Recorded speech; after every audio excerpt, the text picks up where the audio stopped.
Welcome to Rusty Nail and Friends, a place where little things long forgotten come quietly to life.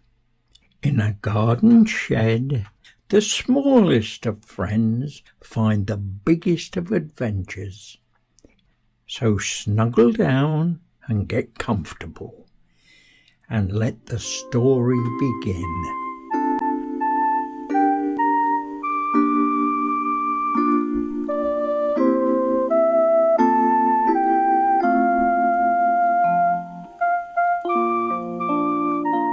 The Tale of Rusty Nail.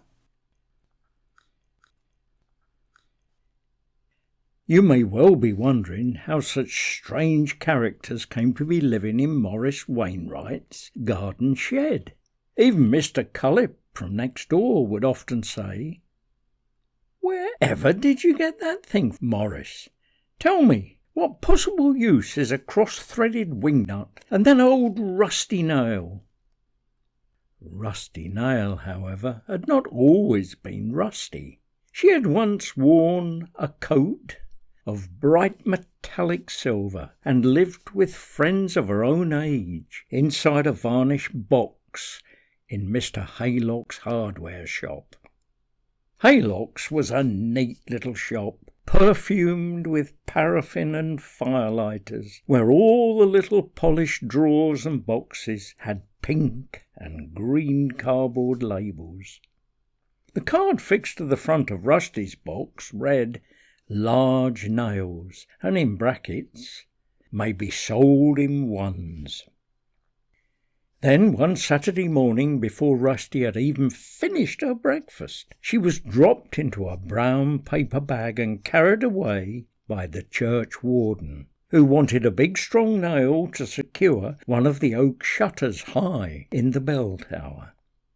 "The darn thing's blown loose again in the wind," he grumbled, as he replaced his bicycle clips. "Still, this little beauty should fix it."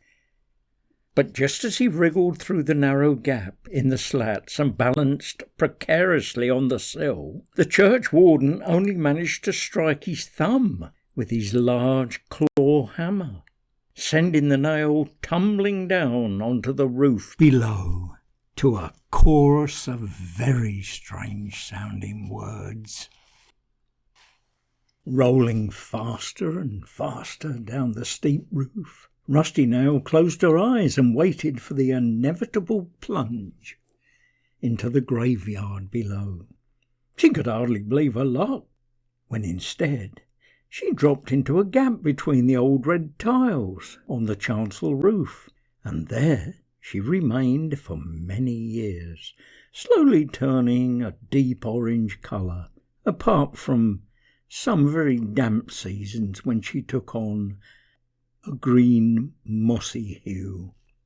She soon became accustomed to life on the church roof, often cold and wet, or roasting in the afternoon sun, but always alone with no real friends to talk to, except the odd pigeon or perhaps a death watch beetle or two.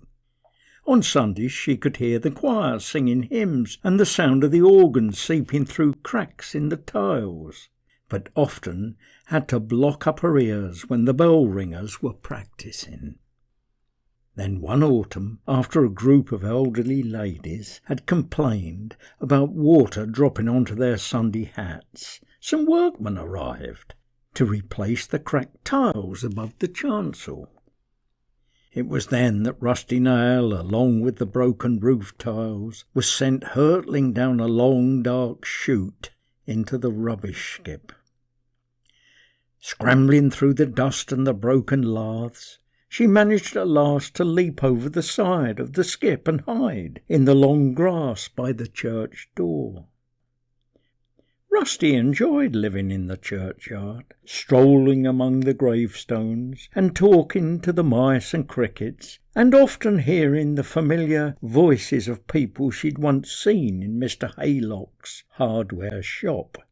But unfortunately things were about to change.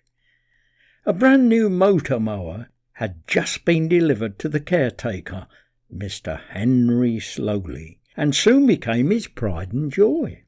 Henry, or Holy Slowly, as they called him behind his back, would polish its crimson wheels and bright green grass box every day until they glistened. Then he would carefully buff the golden coat of arms on the side with a yellow duster. Even the engine shone like a silver sixpence in the sunshine. Henry's one ambition was to manicure every part of the churchyard, using his new toy by cutting each blade of grass to within an inch of the ground. And over the next few days the sound of the mower's engine and the fumes from its exhaust became a constant feature of churchyard life. It was just before lunchtime on the following Monday. Rusty was casually strolling over the mounds, eager to read the labels tied on some flowers by a new grave. She decided to rest on the soft grass by the side of a low stone cross, covered in green and orange lichen. She stared at the words on the base of the little cross. It read, "In memory of Albert Haylock, ironmonger of this town, R.I.P."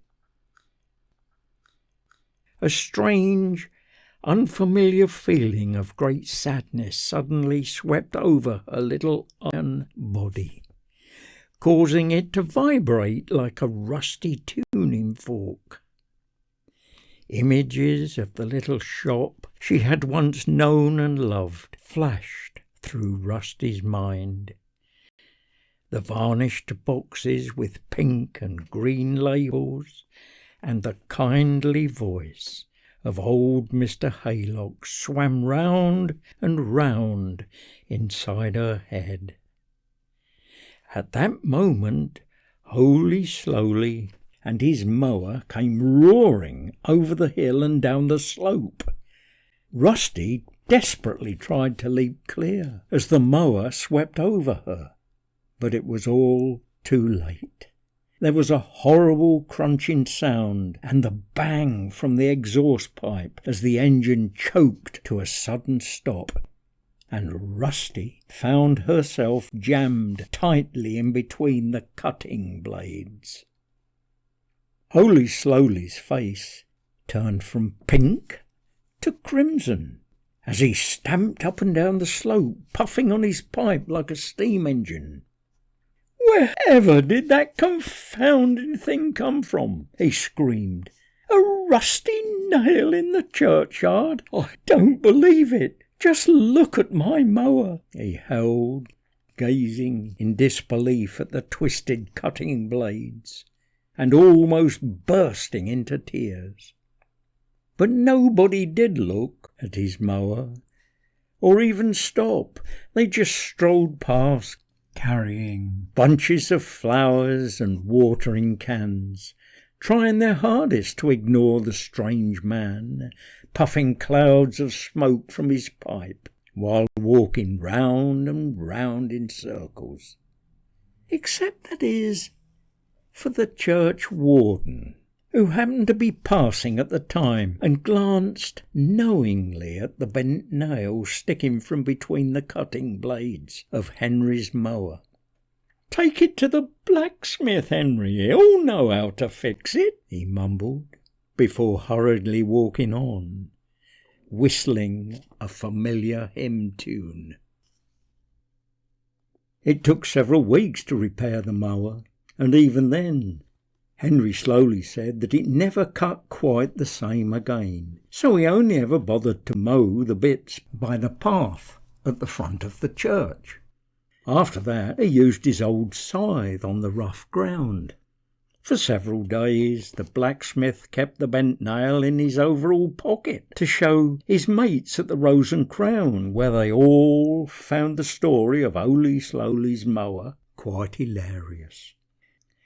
But quite soon Rusty Nail was thrown onto the pile of scrap iron by the forge gate, forgotten and half buried by old horseshoes and broken window latches. Forgotten, that is, until one day, some months later, Morris Wainwright parked his motorbike by the wall outside the blacksmith's. "Uncle," he shouted, above the noise of iron being hammered, "have you got something I can use to get this stone out of my front tyre?" "Or do you mean your horse's hoof?" shouted the smith, grinning mischievously at his nephew. "No, my front tyre, it keeps clicking," replied Morris. "Have a dig around in that scrap, lad," replied his uncle. "I'm far too busy to start messing about with motorbike wheels. You'll find something there to hook it out with, I'll be bound." It was then that Morris picked up Rusty Nail. "This old nail'll probably do it," he shouted as he tried to flick out the stone. "Look, it's out." "Told ya," shouted his uncle. "Put that nail in your pocket, lad. You never know when it might come in handy. Oh, and leave the fiver on the wall," quipped his uncle, grinning from ear to ear, as Morris started up his motorbike and roared off down the road. A few days after that, Morris Wainwright was emptying his pockets before popping his jeans into the washing machine and found the old rusty nail. His first thought was to throw it into the rubbish bag by the sink, but for some strange reason he put it to one side, thinking to himself, "I'll keep that in the shed. Uncle was right. You never know when it might come in handy."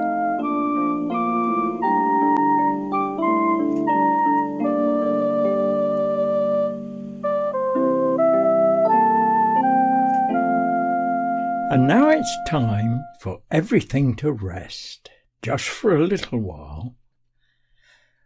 We'll see you again soon in the world of Rusty Nail and Friends.